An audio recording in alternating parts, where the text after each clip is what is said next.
Salve família encarando aqui quem fala é o Davi, seja muito bem-vindo a este humilde canal, meus nobres e queridos irmãos. A maré de azar, maldição da TV Globo, chame como você quiser, considere como você quiser, mas é fato que a Globo anda muito mal das pernas.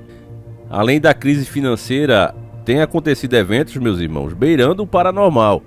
Agora há pouco mesmo teve um incêndio lá nos estúdios onde eles gravam as novelas, denúncias sobre orgias que rolavam ali a rodo, e eu disse a vocês que isso vai se tornar cada vez mais comum, até pelo fato da emissora estar perdendo espaço. Então quanto mais ela perde espaço, quanto menos poder ela tem, mais pessoas vão ter coragem de vir dizer o que é que acontecia nos bastidores. Isso acontece o tempo todo, tem podcast, né, entrevistando os atores e atrizes globais, e aí sendo revelado muitas coisas que eram tidas como teoria da conspiração por muita gente. Coisas que a gente já alertava muito antes de aparecer essas denúncias assim, né? Coisa que se falava nos bastidores, mas ninguém vinha e assumia isso publicamente. Hoje a coisa está mudando, né? Devido à crise financeira da Rede Globo, que chegou ao ponto, como nós também noticiamos aqui, de vender a sua própria sede ali no Rio de Janeiro e depois alugar a pessoa que comprou, né? Então isso não é coisa de uma empresa que vai bem das pernas. Fora a perda de audiência que ela vem acumulando ao longo do tempo. Então não bastasse tudo isso, de novo a Rede Podre é alvo das notícias. Ex-ator da Globo invadiu estúdio armado e atirou contra funcionários atrás de emprego. Uma oportunidade. Olha só, matéria muito recente, quentíssima, de 29/11/2022. E segue dizendo: o ator protagonizou uma situação aterrorizante nos estúdios da Globo. O grande sonho da vida de qualquer artista, sem sombra de dúvidas, é mostrar seu trabalho ao público e ganhar reconhecimento merecido. Mas há situações onde o meio usado para conseguir o grande desejo acaba extrapolando totalmente os limites, como foi o caso do ex-ator da Globo. Em 2007, durante as gravações da novela Cobras e Largatos, um sujeito invadiu os estúdios Globo com a intenção de mostrar seu trabalho para o diretor Wolf Maia, que deixou o núcleo da emissora em 2016 após 35 anos de serviço. O ator Ricardo Aquel do Álibi, que na época fazia figuração na novela, teve uma participação mais curta que o desejado na trama. Acontece que ele foi demitido por conta de uma declaração para a atriz Mariana Ximenes, chamando-a de diva. Sem emprego, o ex-ator da Globo quis mostrar seu talento para o diretor, mas o encontro não se deu da melhor forma. Armado, o homem entrou no estúdio e rendeu um funcionário da emissora carioca, esbravejando e ameaçando atirar nas câmeras caso o Wolf Maia não lhe atendesse. No percurso até chegar ao encontro do chefão, Ricardo foi rendido pela equipe de segurança da Globo e não conseguiu fazer o que tanto queria. Preso, o famoso prestou um depoimento à polícia, disse que sua intenção era apenas mostrar o trabalho e não machucar ninguém. Durante uma entrevista ao Folha de São Paulo, o astro comentou que queria apenas ter uma chance. Eu só queria uma oportunidade, queria que o Wolf Maia me ajudasse a transformar meu trabalho em desenho animado, coisa que só pode ser feita fora do Brasil, porque se trata de algo muito caro, disse ele. Após o escândalo, Ricardo passou a levar uma vida longe dos holofotes, afastado das grandes mídias e evitando qualquer rumor. E encerra a matéria, quer dizer, não foi uma coisa que aconteceu agora, né, faz tempo, foi na gravação dessa novela, Cobras e Largatos, mas que está vindo à tona aqui, através da TV Foco, né? Ela é bem sensacionalista porque ela não coloca a data, né? Eu realmente não gosto, mas essa foi uma dica enviada pelo nosso querido irmão Silvionei Ramos, né? O veteranaça aqui, desde já ficar agradecido, mas geralmente eu não dou muita atenção às matérias do TV Foco por conta disso, porque ela é sem escrúpulo, né? Ela coloca coisas antigas como se fosse agora. Só que para nós, meus irmãos, tem algo muito interessante nessa matéria, porque são coisas que se falou na época, mas muito pouco. E é esse o ponto-chave, por isso que eu comecei com essa introdução nesse vídeo. Nós veremos falar de muitas coisas da Globo que antes era segredo e agora vai começar a vir à tona. Cada vez com mais e mais. Você pode prestar atenção, nos últimos anos cada vez aparece uma bomba pior sobre a Rede Globo. Vem um ator, fala do Quartinho do Pó. Recentemente em um podcast aquela Karina Bush, né? Era aquela atriz, aquela loirinha bem bonita.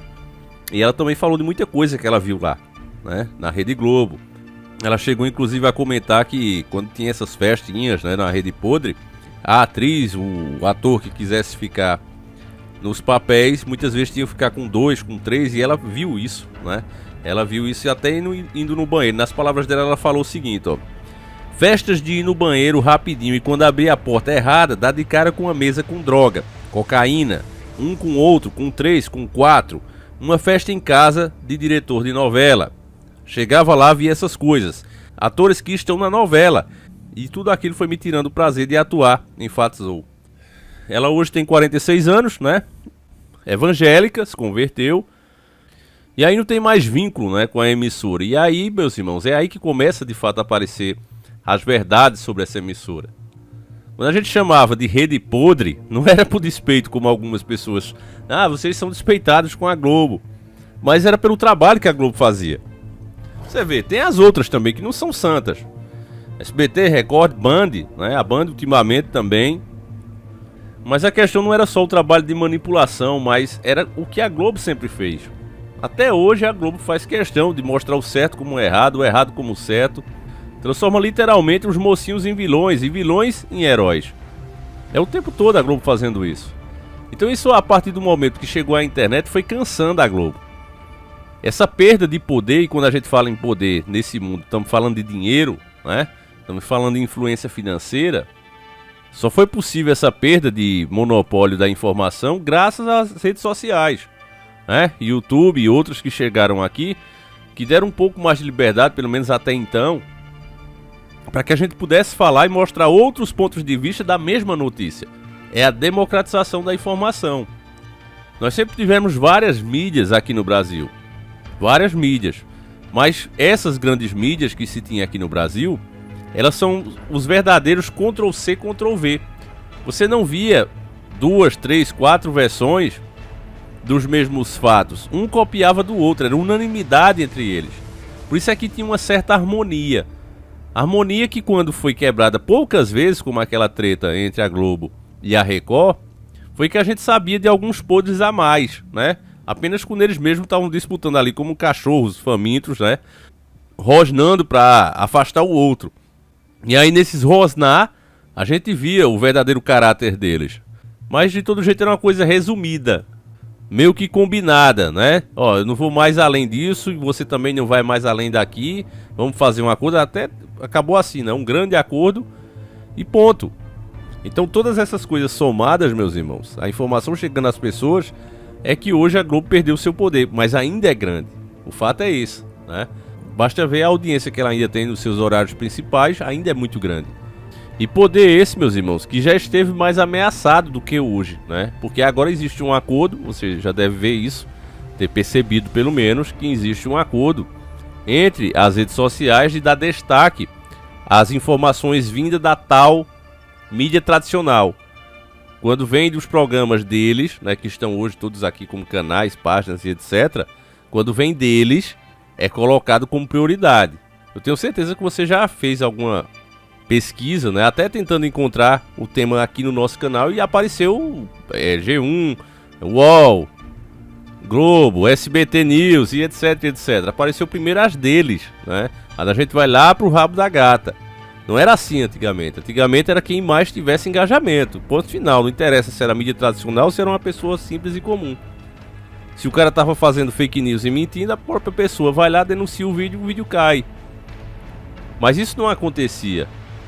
Então criaram, né, essas regras todas aí para beneficiar a própria velha mídia, que hoje está aqui.